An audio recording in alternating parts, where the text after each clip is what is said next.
સારું છે ઇન્ડિયામાં, હું કંઈ એવું નહીં કહેતો, પણ મારું કહેવાનું કે જે પ્રમાણે પોપ્યુલેશન છે ઇન્ડિયાનું અને જે રીતે ગરીબી છે એ પ્રમાણે ઘણા હજી આપણે પ્રામાણિક ને નીતિવાળા કહેવાય.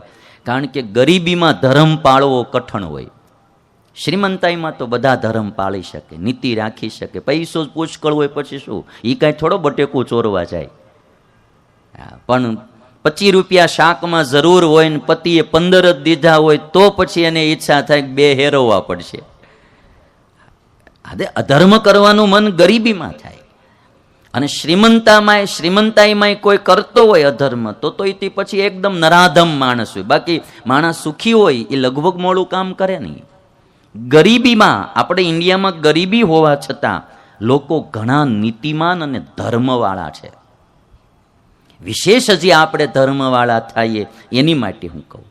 અમેરિકા, દુબઈમાં નીતિમત્તા અને પ્રામાણિકતા ઘણી છે, પણ ત્યાંના પોપ્યુલેશનના પ્રમાણમાં અને ત્યાંની સમૃદ્ધિના પ્રમાણમાં આપણું ઇન્ડિયાનું કમ્પેરિઝન કરીએ તો અહીંયા આટલી બધી વસ્તી, આટલી ગરીબી અને છતાંય માણસ પ્રામાણિક ને ધર્મ પાળે એ શ્રેષ્ઠ કહેવાય. પણ વિશેષ હજી આપણે એવા થઈએ. ધર્મવાળા માણસો કેવા હોય? આ ગરીબ હોય ને, આમાં કાંઈ શ્રીમંતાઈની જરૂર ન હોય. હમણાં જ હજી હું અઠવાડિયા પહેલાં ભરૂચથી સુરત જતો હતો, કલોલથી સુરત. ભરૂચ આવ્યું ટોલ ટેક્સ. ત્યાં તમે બધા જાણો છો કે બધા ઓલા સિંગ દાણા વેચનારા ને બધું ઊભા હોય ભરૂચના ટોલ ટેક્સ પાસે. તો એક સિંગ વેચવાવાળો ભાઈ આવ્યો, તો મારી ગાડીનો કાચ મને કે આમ ઉતારો. મેં કીધું ભાઈ મારે કાંઈ લેવી નથી સિંગ, એમ મેં આમ ના પડી અંદરથી. ભાઈ મેં તો સિંગની જરૂર નથી એમ. તો બહુ આગ્રહ કર્યો, મને કે ઉતારો ઉતારો. પછી મેં આમ ઉતાર્યો કાચ. એટલે એણે એક પડીકું લઈને મને હાથમાં આપ્યું, લો કે તમે આ લઈ જાઓ. મેં કીધું ભાઈ મારે કાંઈ સિંગ જોતી નથી. મને કે હું તમારી 9 થી 9:30 રોજ કથા સાંભળું છું, મારું કાંઈક લ્યો એ કે. બોલો હાલો, આ તમે વિચાર કરો. બિચારો હવે કાળા તડકાનો જે માણસ સિંગ વેચતો હોય અને એક પડીકું સિંગ પાકનું હતું સરસ મજાનું, મને કે આ તમે લેતા જાઓ. એટલે મને એમ થયું કે માણાની ઉદારતા, અબજોપતિ લાખ રૂપિયા આપે ને અને સિંગ વેચવાવાળો એક સિંગનું પડીકું આપે ને, એ લાખ રૂપિયા સમાન કહેવાય ભાઈ. એની દિલની ઉદારતા જો. મેં લીધું નહીં, મારે તો મેં કીધું હવે આપણે તો દેવું જોઈએ આવા માણાને, લેવું શું. એટલે મેં પડીકું ન લીધું. મારી પાસે ભગવાનનો પ્રસાદની લાડુડી હતી, બોક્સ એને મેં દીધું. મેં તું લઈ જા આ બોક્સ, મેં કીધું. એટલે ઇન્ડિયામાં છે હજી. સાઉથ ઇન્ડિયાની અમે યાત્રામાં ગયેલા. એક માજી આમ નીચે બેસી અને મંદિર આગળ કેળા વેચતા હતા. હાવ કોઈ ચીજ જ નહીં, ખાલી નીચે એમ પાથરીને કેળા વેચતા હતા. સંતો અમારા હાથમાં ઠાકોરજી હતા. એ વૃદ્ધ માજી ઊભા થઈ અને લૂમમાંથી 2-3 કેળા તોડી અને ઠાકોરજીને દેવા આવ્યા. એટલે આપણને એમ થાય કે ગરીબ માણા હોય તો દેવાની ભાવના કેટલી જાગે છે. એવી આ ઇન્ડિયા છે ભાઈ.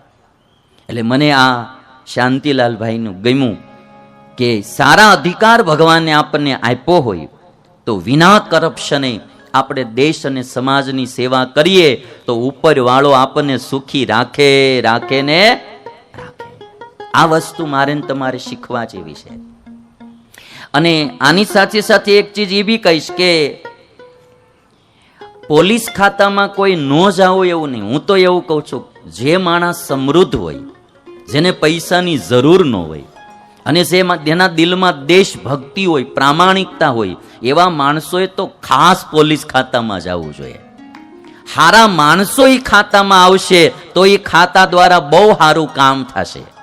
કારણ કે એક સેના, એક સૈન્ય ભારતનું, બીજું પોલીસ ખાતું, એના હાથમાં દેશની રક્ષાની બહુ મોટી જવાબદારી છે. ઈ ધારે તો ગુનાઓને ઘણા બધા ઓછા કરી શકે. અને એમાંય હું એમ કહું, સેના કરતા સૌથી મોટી જવાબદારી પોલીસ ખાતાની છે.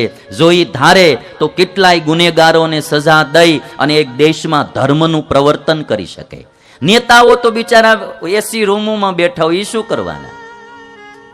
પોલીસ જો ધારે, પોલીસ ડિપાર્ટમેન્ટ, તો ક્યાંય ચોરી ન થાય, ક્યાંય લૂંટ ન થાય, ક્યાંય છેડતી ન થાય, ક્યાંય બળાત્કાર ન થાય. અને પોલીસ લોકો તો બહુ હોશિયાર હોય. એ ગમે અહીંયા બેઠા હોય, જો ધારે ને તો પકડી જ લે. નો ધારે તો વાત જુદી છે. બાકી ધારે એટલે ગમે એવો ગુનેગાર હોય એને પકડી જ લે. અને એટલા માટે સારા માણસોએ પોલીસ ખાતામાં પણ આવવું જ જોઈએ. અને જે માણા બે પોલીસ ખાતા, એક રાજકારણમાં લોકો એવું કહે છે કે રાજકારણમાં ન જવાય, રાજકારણ ગંદુ. મારું એવું, આજે અમારે આવ્યા હતા આજકાલના રિપોર્ટર ભાઈ મને પૂછતા હતા, તો ત્રિવેદી જ છે લગભગ, એ બી આવ્યા છે ને, હા એ ત્રિવેદીભાઈ મને પૂછતા હતા, મને કે રાજકારણમાં સાધુ મહાત્માઓ એ આવે તો તમારું શું કહેવું છે? મેં કીધું જો આમ તો અમારો સંન્યાસીનો ધર્મ ભજન ભક્તિ કરવાનો, પણ કોઈને કદાચ એમાં બહુ ન ફાવતું હોય ને હારા ધ્યેયથી રાજકારણમાં આવે તો એમાં કાંઈ વાંધો નહીં. મેં કીધું હાવ નવરો બેઠો બેઠો આટા મારે અને રોટલા બગાડે ને લાડવા બગાડે એની કરતાં સારું કામ કરે. આ અમારે ઉત્તર પ્રદેશમાં યોગીજી આવ્યા છે તો એ ધન્યવાદને પાત્ર જ છે ને ભાઈ. કેટલા ગુનેગારોને એને ઓછા કરી નાખ્યા ભાઈ. નકરા નહીતર માફિયા બીજા ત્રીજા જે આમ આમ ઉછરે જતા હતા, આને ધડાકો બોલાવી દીધો. અને ભાઈ આ અમારા બાવાઓ આવે ને એને એક તો હું આગળ પાછળ કંઈ હોય નહીં, એ જે નિર્ણય લઈએ કે ને એને કદાચ કાંઈ થયું હોય તો વાહે કોઈ કંઈ રાંડે એમ ન હોય, છોકરા કાંઈ રજળી પડે એમ હોય નહીં. એટલે એ જે નિર્ણય લઈને કામ કરી શકે. એક વાત તો 100%ની છે કે જેટલો જે માણસ વૈરાગી હોય એટલો ઈ માણસે નિર્ણયો લઈ શકે નિસ્વાર્થ, એ ઓઈલો ન લઈ શકે. આટણા આ કેનેડામાં એક જણા આ મોદી સરકાર આવી તે ડોલર ઉડાડ્યા, લ્યો હાલો, એટલો હરખ એને કેનેડામાં હું કરવા ઠેઠ થયો હશે. કમસે કમ આને વાહે બૈરી છોકરાની એટલે આવડવા કાંક કામ તો હારા જ કરશે. બૈરી છોકરા હોય તો વાળે વાળે સિમલા ફરવા લઈ જવા પડે, વળી એનું હાથ પેઢીનું વિચારવું પડે કે હવે આના પછી હું, આના પછી હું, એના છોકરાનું હું. આને ઈ કાંઈ એક દાડાની રજા મોદી સાહેબે રાખી કોઈ દી ફરવા જવાનું નહીં કે કયો, લ્યો હાલો.